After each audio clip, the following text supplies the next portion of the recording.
नमस्कार, India voice देख रहे हैं आप और मैं हूं आपके साथ शिवम दुबे। वक्त तो चला है रिपोर्टर लाइव का, जहां हम बात करेंगे उत्तराखंड में मानव और वन्य जीव के बीच संघर्ष की और उत्तर भारत में शीतलहर के बढ़ते कहर की, और भी बहुत कुछ है खास। तो चलिए शुरू करते हैं रिपोर्टर लाइव की, जहां दिन भर की तमाम बड़ी खबरों की जानकारी हमारे संवाददाता ग्राउंड जीरो से हम तक पहुंचाएंगे। मगर सबसे पहले हम बात करेंगे दिल्ली की। आपको बता दें कि दिल्ली के इजरायली दूतावास के पास मचा हड़कंप। इस खबर पर ज्यादा जानकारी दे रहे हैं हमारे संवाददाता अजीत कुमार। राजधानी दिल्ली के चाणक्यपुर स्थित इजरायल दूतावास के पास मंगलवार शाम करीब 6 बजे के समय हड़कंप मच गया। दरअसल इजरायल दूतावास के पास एक विस्फोट हुआ, जिसके बाद अचानक से तमाम जांच एजेंसियों में अफरा तफरी का माहौल बन गया। बताया जा रहा है कि 5:53 पर पुलिस को इजरायल दूतावास के पास विस्फोट होने की खबर मिली। सूचना पाते ही तमाम जांच एजेंसियां मौके पर पहुंची और जांच में जुट गई। मिली जानकारी के अनुसार विस्फोट से पहले 2 संदिग्ध भी घटनास्थल के पास में देखे गए हैं, लिहाजा पुलिस लगातार हर तरीके से जांच में जुटी हुई है। बताया जा रहा है कि इसमें एक इजरायल दूतावास के नाम पर धमकी भरा पत्र भी मिला है, जिसमें सर अल्लाह रेजिडेंस नामक संगठन का नाम लिखा हुआ है। हालांकि बताया जा रहा है कि उसमें गाजा और ऐसे संबंध में अंग्रेजी भाषा में जो धमकी है वो दी गई है। फिलहाल जांच एजेंसी हर तरीके से जांच में जुटी हुई है, लेकिन जिस तरीके से विस्फोट के बाद कोई अवशेष नहीं मिले हैं, उससे इस विस्फोट में रासायनिक विस्फोट से भी इनकार नहीं किया जा सकता है। आपको बता दें कि इससे पहले भी इजरायल दूतावास को धमकी मिल चुकी है और इससे पहले भी इजरायल दूतावास में ही इस तरह के विस्फोट भी हो चुके हैं। इसके बाद वहाँ पर जो सुरक्षा है वो बढ़ा दी गई थी। उसके बाद भी जिस तरीके से मंगलवार शाम के समय अचानक इजरायल दूतावास के पास विस्फोट हुआ, वो कहीं ना कहीं जांच एजेंसियों की सुरक्षा के दावे को भी पोल खोलने का काम कर रहे हैं। फिलहाल तमाम जांच एजेंसी इस मामले की जांच में जुटे हुए हैं और अभी तक जांच एजेंसी के हाथ फिलहाल खाली ही नजर आ रहे हैं। हाँ, आसपास लगे तमाम सीसीटीवी फुटेज जरूर खंगाली जा रही है, जिसमें जो 2 संदिग्ध देखे गए हैं उनकी पहचान और तलाशी अभियान लगातार जारी है। देखना होगा कि इस मामले में तार किससे जुड़े हुए सामने आते हैं। Ajit Kumar, India Voice, Delhi.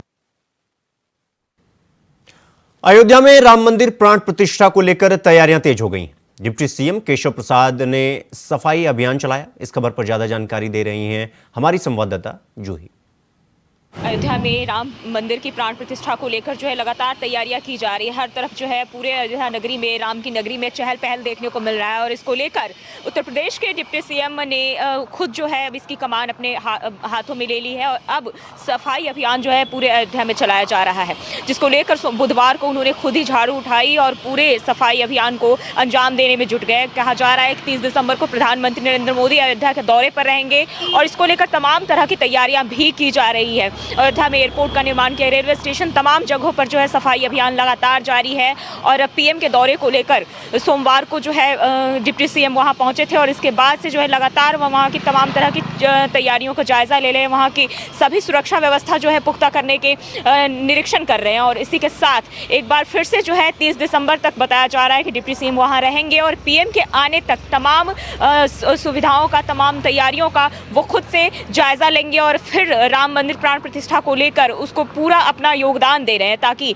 किसी भी तरह के व्यवधान जो है इसमें ना आने पाए और राम मंदिर प्राण प्रतिष्ठा का जो समारोह है वो पूरे अच्छे से समाप्त हो सके। कैमरामैन सुशील पहल के साथ मैं जूही, इंडिया वॉइस। तो नीतीश कुमार को लेकर दिल्ली से पटना तक सियासी हलचल तेज हो गई। ललन सिंह की जगह कौन संभालेगा जनता दल यूनाइटेड की कमान? इस खबर पर ज्यादा जानकारी दे रहे हैं हमारे संवाददाता आदित्य। बिहार से निकली एक खबर ने दिल्ली तक की सियासत में भूचाल लाकर खड़ा कर दिया है। खबर यह है कि ललन सिंह, जो कि बिहार की बड़ी राजनीतिक पार्टी जदयू के राष्ट्रीय अध्यक्ष हैं, उन्होंने अपने पद से खुद को अलग करने का जो है बिहार के सीएम नीतीश कुमार से आग्रह किया है और ये खबरें निकल कर आ रही हैं बिहार से, जिसमें कहा जा रहा है कि ललन सिंह जो कि जदयू के राष्ट्रीय अध्यक्ष हैं, उन्होंने खुद सीएम नीतीश कुमार से आग्रह किया कि मुझे इस पद से मुक्त किया जाए।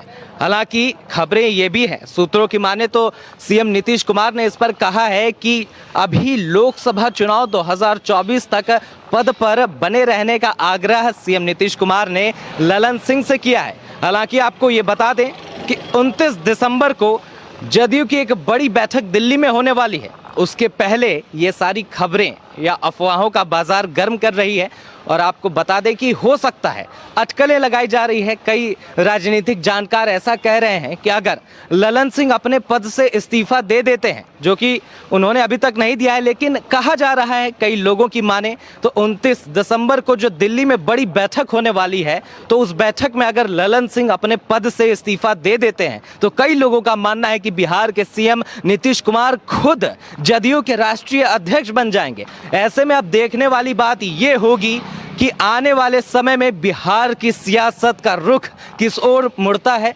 और ये तमाम जानकारियां जो निकल कर आएंगी ये अब 29 दिसंबर को पता चलेगा कि क्या होने वाला है। हालांकि राजनीति है तो वक्त के पहले भी कुछ भी हो सकता है, कुछ कहा नहीं जा सकता। हालांकि जो भी चीज़ें हैं, जो धुंधली तस्वीरें हैं, वो 29 दिसंबर तक साफ हो जाएंगी। बाकी तमाम अपडेट्स के लिए देखते रहें इंडिया वॉइस। मैं आदित्य सिंह, कैमरामैन सुशील बहल के साथ। खबरों में आगे बढ़ेंगे। आपको बता दें कि दिल्ली समेत पूरे उत्तर भारत में शीतलहर का कहर देखने को मिल रहा है। दिल्ली आने वाली 100 फ्लाइट्स पर इसका असर देखने को मिला है। इस खबर पर ज्यादा जानकारी दे रहे हैं हमारे संवाददाता तुषार कुमार। दिल्ली में दिसंबर का महीना जाने को है, ऐसे में अब सर्दी ने अपना रुबाब चेंज कर लिया है। आपको बता दें कि दिल्ली की सड़कों पर घना कोहरे होने के कारण दिल्ली की सड़कों पर जो गाड़ियां पहले दौड़ती थी, अब उनकी स्पीड पर ब्रेक लग गया है। ज़ीरो विजिबिलिटी होने के कारण दिल्ली की सड़कों पर गाड़ियों में की जो रफ्तार है उन पर ब्रेक लग गया है। गाड़ियाँ अब दिल्ली की सड़कों पर रेंग रही हैं। बता दें कि घने कोहरे की वजह से उड़ानों और ट्रेनों पर भी असर पड़ा। दिल्ली एयरपोर्ट पर आने जाने वाली लगभग 110 उड़ानें प्रतिभावित हुई। वहीं दिल्ली आने वाली 25 ट्रेनें भी देरी से चल रही हैं। बुधवार को इस सीज़न में पहली बार कई इलाकों में ज़ीरो विजिबिलिटी देखने को मिली। कई विमानों का रूट डाइवर्ट किया गया। सर्दी को देखते हुए मौसम विभाग ने ऑरेंज अलर्ट जारी किया। आपको बता दें कि बुधवार को घने कोहरे के कारण मौसम विभाग ने एक दिन पहले ही कह दिया था कि कोहरे की वजह से पूरे दिल्ली कोहरे की सफ़ेद चादर में ढक गई है। आपको बता दें कि दिल्ली में बढ़ते कोहरे के कारण कम से कम 110 फ्लाइटें जो हैं वो डाइवर्ट कर दी गई हैं, उनके रूट डाइवर्ट कर दिए गए हैं, वो देरी से चल रही हैं। साथ ही 25 ट्रेनें भी प्रतिभावित हुई हैं, जिनकी वजह से जो दिल्ली की सड़कों पर गाड़ियाँ दौड़ती थी, कोहरे की वजह से उन गाड़ियों पर ब्रेक लगा है। अब वो दिल्ली की सड़कों पर रेंगने के लिए मजबूर हैं। कैमरा पर्सन सुशील बहल के साथ मैं तुषार कुमार, इंडिया वॉइस, दिल्ली। उत्तराखंड में मानव और वन्य जीव के बीच संघर्ष की घटना लगातार बढ़ती जा रही है। क्या है पूरा मामला? इस खबर पर ज्यादा जानकारी दे रहे हमारे संवाददाता अभय कैंतुरा। उत्तराखंड में लगातार मानव और वन्य जीव के बीच संघर्ष की घटनाएं बढ़ती जा रही है। उत्तराखंड का पहाड़ी क्षेत्र हो या मैदानी क्षेत्र, दोनों ही जगहों पर जंगली जानवरों का आतंक देखने को मिल रहा है। चाहे चमोली का दूरस्थ क्षेत्र हो, पिथौरागढ़ का दूरस्थ क्षेत्र हो, या फिर देहरादून हरिद्वार का शहरी क्षेत्र हो, यहाँ पर भी गुलदार और बाघ के आतंक लगातार बढ़ते नजर आ रहे हैं। और इस पूरे तौर पर देखा जाए, अगर पिछले जनवरी से इस जनवरी तक के आंकड़े उठा के देखे जाए, जनवरी से अब तक के जो आंकड़े हैं उसमें 66 लोगों की मौत जंगली जानवरों के हमले में हो चुकी है। चाहे बाघ का हमला हो, गुलदार का हमला हो, हाथी का हमला हो, या दूसरे जंगली जानवरों के हमले हो, कई लोग अपनी मौत यहाँ पर गंवा चुके हैं। सबसे बड़ी बात है कि विभाग की तरफ से जन जागरूकता अभियान यहाँ पर चलाया जा रहा है और उसके लिए भी अब निर्देश जारी हो रहे हैं, जब जनता आक्रोशित नजर आ रही है। ऐसे में जो समयबद्ध तरीके से काम होना चाहिए था, जिस नियमित स्थिति के साथ काम होना चाहिए था, रफ्तार से काम करना चाहिए था विभाग को, वो यहाँ पर नहीं हुआ, जिसकी वजह से ये कह सकते हैं कि वन्य जीव और मानवों के बीच का संघर्ष लगातार बढ़ रहा है। खामियाजा दोनों ही दर्दों को भुगतना पड़ रहा है। चाहे मनुष्य हो या जानवर हो, दोनों ही इस संघर्ष में अपने जीवन को दांव पर लगाते हुए नजर आ रहे हैं। जरूरत यही है कि लोग भी इस चीज को समझे, जागरूकता जो अभियान है वो तय समय पर चलाए, ताकि जनता भी जागरूक हो सके। कैमरामैन नथुनिया था, अभय कैंतुरा, इंडिया वॉइस, देहरादून। तो वहीं उत्तराखंड में लोकसभा चुनाव 2024 के लिए 2 दिवसीय सम्मेलन का आयोजन होने जा रहा है। क्या कुछ रहेगा खास इस सम्मेलन में? इस खबर पर ज्यादा जानकारी दे रहे हैं हमारे संवाददाता अभय कैंतुरा। लोकसभा चुनाव के लिए बीजेपी ने अपना मंथन करना शुरू कर दिया है। बीजेपी का 2 दिवसीय मंथन काशीपुर में होने जा रहा है। 28 और 29 दिसंबर को काशीपुर में बीजेपी के प्रदेश पदाधिकारियों की बैठक, मोर्चों के जिले अध्यक्षों के प्रभारियों की बैठक होने जा रही है। इस बैठक में आगामी लोकसभा चुनाव को लेकर रणनीति पर मंथन होगा। पिछले जो कार्यक्रम तय किए गए थे, जिन कार्यक्रमों को अभी तक संचालित किया गया, उनकी समीक्षा यहाँ पर होगी और बीजेपी कोशिश कर रही है कि लोकसभा चुनाव बड़े अंतर से जीता जा सके। बीजेपी चाहती है कि इस बार चुनाव में फिर से हैट्रिक बन सके और उसके लिए जो नेताओं की जो जिम्मेदारी है, पदाधिकारियों की जो जिम्मेदारी है, उसको तय करने का काम किया जा रहा है। बीजेपी हर उस रणनीति पर काम कर रही है जिससे चुनाव जीतने में बीजेपी को आसानी हो सके, उन सब चीजों पर काम करती हुई नजर आ रही है। कैमरामैन नतुनिया साथ अभय कैंतुरा, इंडिया वॉइस, देहरादून। उत्तराखंड वक्फ बोर्ड मदरसों को मॉडर्नाइजेशन की ओर ले जा रहा है। इस खबर पर ज्यादा जानकारी देने हमारे संवाददाता तुषार गुप्ता। मदरसे अब मॉडर्नाइजेशन की ओर बढ़ते हुए नजर आ रहे हैं। मुख्यमंत्री पुष्कर सिंह धामी के निर्देश में देवभूमि के जो सभी मदरसे हैं जो वक्फ बोर्ड के अंडर आते हैं, उनको अब मॉडर्नाइजेशन की ओर ले जाया जाएगा और इसके लिए मार्च 17 से जो 4 मदरसे हैं वो संचालित किए जाएंगे। वक्फ बोर्ड के जो अध्यक्ष है शदाम शम्स, उन्होंने कहा है कि इसमें जो मॉडर्न क्लासेस होंगी और साथ साथ जो पूरा कैंपस होगा वो मॉडर्न रखा जाएगा, ताकि जो आने वाली जो पीढ़ियाँ हैं या फिर कहा जाए कि जो जिस तरह से जो देश आगे बढ़ रहा है विश्व गुरु की ओर, उसमें एक गिलहरी रूपे जो मदरसे हैं वो कार्य करें। और इसके लिए उन्होंने टारगेट रखा है कि 117 जो मदरसे हैं उन्हें मॉडर्नाइजेशन किया जाएगा। साथ साथ इसमें एनसीईआरटी के तहत जो पढ़ाइयाँ हैं वो कराई जाएगी। तो कहीं ना कहीं जो मदरसों को लेकर जो धारणा बनती थी कि उसमें जो राजनीतिक से लेकर जो तमाम देश विरोधी कार्य होते थे, उसको आगे बढ़ते हुए अब देखा जाएगा कि उसमें जो देशभक्ति और साथ साथ देश के प्रति एक सद्भावना जगाई जाएगी। कैमरा जर्नलिस्ट निशांत चौहान के साथ मैं तुषार गुप्ता, इंडिया वॉइस, देहरादून। खबरों में आगे बढ़ेंगे। आपको बता दें कि राजधानी दिल्ली सहित पूरे उत्तर भारत में शीतलहर का कहर देखने को मिल रहा है। इस खबर पर ज्यादा जानकारी दे रहे हैं हमारे संवाददाता अजीत कुमार। सहित पूरे उत्तर भारत में शीतलहर का कहर लगातार जारी है। दिसंबर का महीना है और ऐसे में ठंड ने लोगों के बीच अपना आतंक दिखाना शुरू कर दिया है। इस बीच धुंध भी दिल्ली वासियों के लिए एक बड़ी आफत बन करके सामने आ रही है। विशेष तौर पर अगर हम बात करें तो राजधानी दिल्ली में वाहन चालकों के लिए ये धुंध बहुत बड़ी चुनौती भी बन रही है। तस्वीरों में आप देख सकते हैं किस तरीके से सुबह का समय है और तमाम जो वाहन चालक है सुबह के समय भी जो वाहनों की जो लाइट जलाते हुए वो साफ तौर पर देखे जा सकते हैं। वही अगर मैं दूसरी तरफ दिखाना चाहूँ तो दूसरी तरफ आप देख सकते हैं तस्वीरें कि धुंध की वजह से जो वाहनों की रफ्तार है उसमें भी काफ़ी हद तक कमी देखने को मिली है। कहीं ना कहीं कहा जा सकता है इस धुंध ने वाहनों की रफ्तार पर भी ब्रेक लगा दिया है और निश्चित रूप से कहीं ना कहीं ये धुंध वाहन चालकों के लिए एक बड़ी मुसीबत बनती हुई दिखाई दे रही है। आपको बता दें कि विजिबिलिटी की अगर हम बात करें तो विजिबिलिटी आप देख सकते हैं किस तरीके से राजधानी दिल्ली में इस समय विजिबिलिटी है जो काफ़ी दूर तक अगर हम बात करें तो कोहरे की जो चादर है वो लिपटी हुई नज़र आ रही है और ऐसे में वाहन चालकों को कहीं ना कहीं इस मौके पर वाहन चलाते समय दुर्घटना का डर भी सताता रहता है। शायद इसी का परिणाम है कि कहा जा सकता है कि इस धुंध के बीच में वाहन चालकों की जो रफ्तार है वो भी काफ़ी धीमी हो गई है। फिलहाल कहा जा सकता है कि आने वाले कुछ समय में फिलहाल कोहरे की वजह से वाहन चालकों को राहत मिलने वाली नज़र नहीं आ रही है। Ajit Kumar, India Voice, Delhi. तो वहीं दिल्ली में स्वच्छता को ध्यान में रखते हुए प्रशासन ने बड़ा कदम उठाया है। क्या है कदम? इस खबर पर ज्यादा जानकारी दे रहे हैं हमारे संवाददाता अजीत कुमार।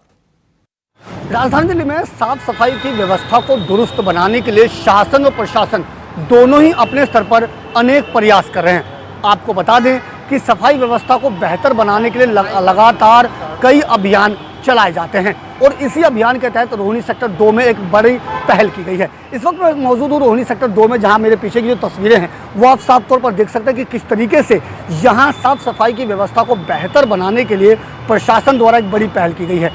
तस्वीरों में साफ तौर पर देखा जा सकता है कि किस तरीके से यहाँ पर देवी देवताओं की तस्वीरें लगाई गई हैं ताकि कोई भी यहाँ पर आए, आस्था से जुड़ा हुआ जो भी व्यक्ति आएगा वो यहाँ पर कूड़ा करकट ना फैलाए। आपको बता दें कि इससे पहले यहाँ पर अक्सर लोग कूड़ा करकट डाल के यहाँ चले जाया करते थे, जिससे कहीं ना कहीं यहाँ पर कूड़े कचरे का ढेर हो जाया करता था। अब इसी से बचने के लिए विभाग द्वारा एक बड़ा कदम उठाया गया, जिसमें आप देख सकते हैं कि जो देवी देवताओं की तस्वीर लगाई गई है ताकि कोई भी यहाँ पर कूड़ा करकट और गंदगी फैलाने से बचे। साफ तौर पर कहा जा सकता है कि अब विभाग द्वारा, प्रशासन द्वारा अनेक प्रयास किए जा रहे हैं ताकि लोग न केवल इन जगहों पर बल्कि अपने आसपास भी साफ सफाई की व्यवस्था को ध्यान में रखें। लिहाजा देखना लाजमी होगा कि शासन और प्रशासन द्वारा उठाया गया ये कदम कितना कारगर साबित होता है। Ajit Kumar, India Voice, Delhi. तो वहीं हमीरपुर में जबरन धर्म परिवर्तन कराए जाने का मामला सामने आया है। क्या है पूरा मामला, इस खबर पर ज्यादा जानकारी दे रहे हैं हमारे संवाददाता रुपेश गुप्ता। प्रदेश के हमीरपुर जिले से एक मामला सामने आया है धर्म परिवर्तन का। मैं आपको बता दूं, पूरा मामला हमीरपुर के मौदहा कोतवाली का है, जहां पर नायब तहसीलदार पद पर तैनात हैं आशीष गुप्ता, और उनकी सोशल मीडिया पर फोटो जब वायरल होती नमाज पढ़ते हुए, तो इसके बाद जो वहां के मौलवी हैं उनके साथ भी फ़ोटो सामने साफ नज़र आ रही है, और जो वहां की एक महिला है उसके साथ उन्होंने निकाह भी कर लिया है। जब इसका पूरा खुलासा हुआ, उनकी पत्नी आरती गुप्ता को जैसे ही पता चलता है तो वो हमीरपुर आती हैं और हमीरपुर पुलिस अधीक्षक से मिलती हैं, और इसके बाद जब पुलिस अधीक्षक मामले को संज्ञान में लेती हैं तो इसके बाद सदर कोतवाली में मुकदमा दर्ज किया जाता है। 5 लोगों के खिलाफ नामजद होता है और 5 अज्ञात लोगों के खिलाफ। मैं आपको बता दूं, ये जो आशीष गुप्ता हैं ये अपना नाम यूसुफ अहमद रख लेते हैं, और जैसे ही इनकी पत्नी को पता चलता है तो मामला जब दर्ज हो जाता है और आशीष गुप्ता को पुलिस अपनी कस्टडी में ले लेती है और उनसे पूछताछ की जा रही है और इस पर जांच भी चल रही है। और जो 4 लोग अभी गिरफ्तार नहीं हुए हैं उनकी भी गिरफ्तारी के लिए टीमें लगा दी गई हैं, और जल्द ही इनकी गिरफ्तारी की जाएगी और इनसे भी पूछताछ की जाएगी। और जो आशीष गुप्ता नायब तहसीलदार पद पर तैनात हैं, इनको भी अपनी कुर्सी की थोड़ी गर्मा रखनी चाहिए, और ये मामला तो बहुत ही बड़ा मामला आएगा। और जो आशीष गुप्ता हैं ये नायब तहसीलदार पद पर इस समय वर्तमान में मौदहा तहसील पर तैनात हैं। इंडिया वॉइस से रुपेश गुप्ता, हमीरपुर। तो वहीं मथुरा के वात्सल्य ग्राम में 30 दिसंबर से 1 जनवरी तक साध्वी ऋतंभरा का 60वां जन्मदिन मनाया जाएगा। इस खबर पर ज्यादा जानकारी दे रहे हैं हमारे सहयोगी संवाददाता मोहम्मद फारूक। वृंदावन के वात्सल्य ग्राम में 30, 31 और 1 जनवरी को साध्वी ऋतंभरा का 60वां जन्मदिन मनाया जाएगा, जो षष्ठी पूर्ति महोत्सव के रूप में मनाया जाएगा। साध्वी ऋतंभरा द्वारा जो है देश की तमाम हस्तियों को इस मौके पर बुलाया गया है। कई कार्यक्रम इसमें रखे गए हैं, और इसमें जो है मुख्य अतिथि के रूप में देश के केंद्रीय गृह मंत्री अमित शाह मुख्य अतिथि रहेंगे, और देश के रक्षा मंत्री राजनाथ सिंह, स्मृति ईरानी और तमाम हस्तियां, कई स्टेट के मुख्यमंत्री यहाँ पर आएंगे और इस कार्यक्रम में भाग लेंगे। तमाम संत और साधु भी इस कार्यक्रम में उनके भी आने की संभावना है, यानी सबको न्योता दिया गया है। वात्सल्य ग्राम के पीआरओ ने बताया कि हमने जो है राष्ट्रपति जी और प्रधानमंत्री और तमाम जो है केंद्रीय मंत्रियों को आने का न्योता दिया है, और 30, 31 दिसंबर और 1 जनवरी को तमाम देश की हस्तियां मथुरा में मौजूद रहेंगी और इस कार्यक्रम में मौजूद रहेंगी, क्योंकि ये साध्वी ऋतंभरा का कार्यक्रम है। उनका 60वां जन्म दिवस जो है बहुत धूमधाम से मनाया जा रहा है। इंडिया वॉइस के लिए मैं मोहम्मद फारूक, मथुरा। तो वहीं मिर्जापुर में कुछ दबंग प्रवृत्ति के लोग सरकारी आवास नहीं बनने दे रहे हैं। किसका सरकारी आवास नहीं बनने दे रहे हैं, क्या है पूरा मामला, इस खबर पर ज्यादा जानकारी दे रहे हैं हमारे संवाददाता कमलेश कुमार। मंशा पर कुछ दबंग लोग उनमें पानी फेरने पर लगे। सरकार चाहती है कि हर गरीब के पास एक अच्छा सा मकान हो, जो पानी के बौछार में रहते, जो तकलीफों को झेलते, एक सुरक्षित घर में रहे। पर कुछ दबंग लोग जो है उन घर को उजाड़ने के चक्कर में पड़े हुए। दरअसल मामला मिर्जापुर के विंध्याचल नौगांव का है। वहां पर एक गरीब परिवार जो झोपड़पट्टी बनाकर अपना जीवन यापन करते हैं, और वहीं पर किसी भी तरह से उन्होंने दौड़ धूप कर प्रधानमंत्री आवास योजना पास कराई। आवास योजना पास कराए तो उनको आवास बनने के लिए निर्देशित किया गया, और वो जो बगल के और आसपास के जो दबंग किस्म के लोग हैं उसको न तो अपनी झोपड़पट्टी गिराने दे रहे हैं और न ही उनको मकान बनाने के लिए जो आवास मिला है प्रधानमंत्री आवास योजना उस तहत उन लोगों ने बनाने को भी रोक डाले हुए हैं। यही पर पूरे परिवार अपने बच्चों अपने परिवार के साथ जिलाधिकारी से गुहार लगाने आते हैं और कहते हैं कि सर, जिस तरह से हमारा जो है कि दबंग लोग हमको परेशान किए हुए हैं, हमारे घर को नहीं बनने दे रहे हैं, जबकि आपके ही द्वारा आप ही लोगों के निर्देश पर ग्राम आवास प्रधानमंत्री आवास योजना के तहत हमको आवास मिला हुआ है। और आपको बता दें कि फिर भी लोग बनाने नहीं दे रहे हैं। इसी पे जिलाधिकारी के यहाँ तहसीलदार आते हैं, सदर के तहसीलदार ने निर्देशित करते मौके पर ही अपने अधिकारी लोगों को निर्देशित करते हैं कि इनके आवास में कोई भी बनाने से कोई रुकावट ना आने पाए। और ये जो पीड़ित परिवार को निर्देशित देते कि जाइए, कल से आप लोग अपना काम करिएगा, अपने घर पे आवास बनाइएगा और हमारी तरफ पुलिस की भी सुरक्षा वहाँ मौजूद कर दी जाएगी। जो भी इसके बीच में आता है आपके आवास बनाने के लिए रुकावट करने के लिए, उनके विरुद्ध कड़ी से कड़ी कार्रवाई की जाएगी। Kamlesh Kumar, India voice, Mirzapur. खबरों में आगे बढ़ेंगे। आपको बता दें कि मैनपुरी के महाराजा तेज सिंह चौराहे पर तेज रफ्तार का कहर देखने को मिला है। इस खबर पर ज्यादा जानकारी दे रहे हैं हमारे संवाददाता मुकेश कुमार। तेज रफ्तार कहर रुकने का नाम नहीं ले रहा है। आपको बताते चले, जहां एक दिन पहले ही प्राइवेट बस ने एक ऑटो में टक्कर मारी थी जिसमें 5 लोग गंभीर रूप से घायल हो गए थे, तो वहीं आज बीती रात तकरीबन 3 बजे महाराजा तेज सिंह चौक पर लगी जो महाराजा तेज सिंह की मूर्ति है, उस चौक पर वो गाँव की शहर की तरफ से जा रही अनियंत्रित ट्रक उनके चौक से टकरा गया। हालांकि मूर्ति क्षतिग्रस्त नहीं हुई है, मगर चौक चौराहा जो था पूर्ण रूप से टूटकर क्षतिग्रस्त हो गया है। स्थानीय लोगों ने बताया कि तेज आवाज़ सुनकर तकरीबन 3 बजे तेज आवाज़ धमाका हुआ और उसको देखने के लिए जब स्थानीय लोग मौके पर पहुंचे तो उन्होंने देखा है कि एक ट्रक जो कि लकड़ी से लदा हुआ था और उससे चौक से टकरा गया। लकड़ी का ट्रक पलटने से हालांकि यातायात भी प्रभावित हुआ है, तो वहीं यातायात पुलिस कर्मियों ने बताया कि यह ट्रक काफ़ी तेजी गति से आ रहा था और कोहरा अधिक होने की वजह से इसको शायद संभवतः दिखाई न दिया हो, उसको नज़र न आया हो। इसके चलते चालक ने वहां से क्रॉस करने का प्रयास किया, लेकिन अनियंत्रित होने के बाद चौक से टकरा गया। हालांकि पूरा चौक चौराहा वहां जाम के हालात देखने को मिल रहे हैं, तो वही ट्रैफिक पुलिस ने जो प्राइवेट जेसीबी से ट्रक को हटाने का भी कार्य शुरू कर दिया है। तो वहीं अलीगढ़ में कुछ लड़के ट्रैक्टर पर डीजे और हाथों में अवैध तमंचे लेकर दहशत फैलाते हुए दिख रहे हैं। क्या है पूरा मामला? इस खबर पर ज्यादा जानकारी दे रहे हैं हमारे संवाददाता मोहम्मद शहनवाज।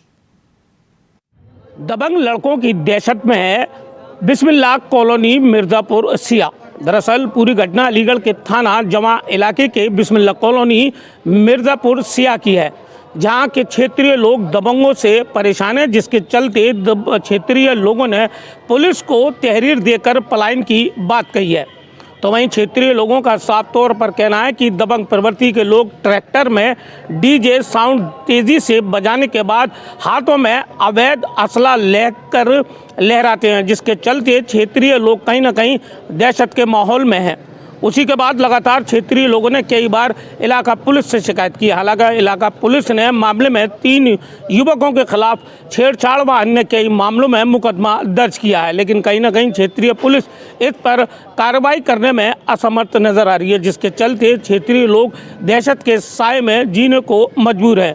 तो वहीं क्षेत्रीय लोगों के द्वारा पुलिस को फिर से तहरीर दी गई है और तहरीर में साफ तौर से कहा गया है कि अगर पुलिस इस मामले में कार्रवाई नहीं करती है तो क्षेत्रीय लोग पलायन करने को मजबूर होंगे, अन्यथा की स्थिति में वे इस मामले को लेकर उच्च अधिकारियों को अवगत कराएंगे और जल्द कार्रवाई की मांग करेंगे। हालांकि क्षेत्रीय लोगों का साफ तौर पर कहना है कि अगर इस मामले में पुलिस कार्रवाई करती तो जिस तरीके से दबंग लोग डीजे बजाकर और हाथ में अवैध असला लहराकर क्षेत्र में दहशत का माहौल कर रहे हैं, तो वहीं कहीं ना कहीं क्षेत्रीय लोगों का आरोप है कि दबंग प्रवृत्ति के लोग लगातार महिलाओं और युवतियों से छेड़छाड़ करने का प्रयास करते हैं, ऐसा क्षेत्रीय लोगों का आरोप भी है। जिसके बाद परेशान होने के बाद क्षेत्रीय लोगों ने एक पुलिस को तहरीर दी और पलायन की बात कही है। अलीगढ़ से मोहम्मद शाहनवाज, इंडिया वॉइस। भारत जोड़ो यात्रा के बाद अब राहुल गांधी भारत न्याय यात्रा शुरू करेंगे। इस खबर पर ज्यादा जानकारी दे रहे हैं हमारे संवाददाता प्रज्ञा। कांग्रेस ने भारत जोड़ो यात्रा के बाद अब राहुल गांधी के नेतृत्व में भारत न्याय यात्रा निकालने की घोषणा की है। आपको बता दें कि 14 जनवरी से राहुल गांधी अब भारत न्याय यात्रा के लिए निकलेंगे, जो कि मणिपुर से शुरू होगा। आपको बता दें कि इससे पहले भी राहुल गांधी भारत जोड़ो यात्रा पर निकले थे, जो कन्याकुमारी से लेकर कश्मीर तक का था। अब ये यात्रा मणिपुर से शुरू होकर महाराष्ट्र तक जाएगी। अब राहुल गांधी इस नई यात्रा को करने जा रहे हैं। भारत न्याय यात्रा लोगों को सामाजिक और आर्थिक न्याय दिलाने के लिए की जा रही है। राहुल गांधी ने बताया कि ये यात्रा हम लोगों की सामाजिक और आर्थिक न्याय दिलाने के लिए कर रहे हैं। भारत जोड़ो यात्रा की शुरुआत कन्याकुमारी से हुई थी, जो कश्मीर से खत्म हुई थी। राहुल ने इस यात्रा में दक्षिण से उत्तर का सफर किया था। वहीं भारत यात्रा की शुरुआत पूर्वोत्तर के राज्य मणिपुर से होगी, जो पश्चिम में महाराष्ट्र की राजधानी मुंबई में जाकर खत्म होगी। इस तरह राहुल भारत न्याय यात्रा में पूर्व से पश्चिम की ओर सफर करने वाले हैं। पूरी यात्रा 6200 किलोमीटर का सफ़र तय किया जाएगा। ज़्यादातर यात्रा बस के जरिए ही कवर की जाएगी, मगर कहीं कहीं पैदल भी सफ़र किया जा सकता है। भारत न्याय यात्रा को भारत जोड़ो यात्रा का दूसरा संस्करण भी बताया जा रहा है, जिसकी शुरुआत 14 जनवरी से होगी। कांग्रेस पार्टी के अध्यक्ष मल्लिकार्जुन खड़गे 14 जनवरी को मणिपुर में भारत न्याय यात्रा को झंडा दिखाएंगे। इस तरह ये यात्रा की आधिकारिक तौर पर शुरुआत हो जाएगी। ये यात्रा 20 मार्च को जाकर मुंबई में खत्म होगी। भारत न्याय यात्रा 14 राज्यों के 85 जिलों से होकर गुजरेगी। मणिपुर, नागालैंड, असम, मेघालय, पश्चिम बंगाल, बिहार, झारखंड, ओडिशा, उत्तर प्रदेश, मध्य प्रदेश, छत्तीसगढ़, राजस्थान, गुजरात और महाराष्ट्र से भारत न्याय यात्रा गुजरने वाली है। आपको बता दें कि इससे पहले भी राहुल गांधी ने भारत जोड़ो यात्रा निकाला था।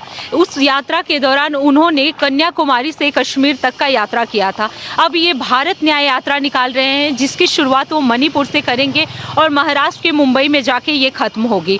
बताया जा रहा है कि इस यात्रा का उद्देश्य सामाजिक लोगों को न्याय दिलाना है। कैमरा पर्सन सुशील बहल के साथ मैं Pragya Mishra, India Voice. Reporter live में फिलहाल अभी के लिए बस इतना ही। देश दुनिया की तमाम खबरों को देखने के लिए देखते रहिए इंडिया वॉइस। मुझे दीजिए इजाजत। नमस्कार।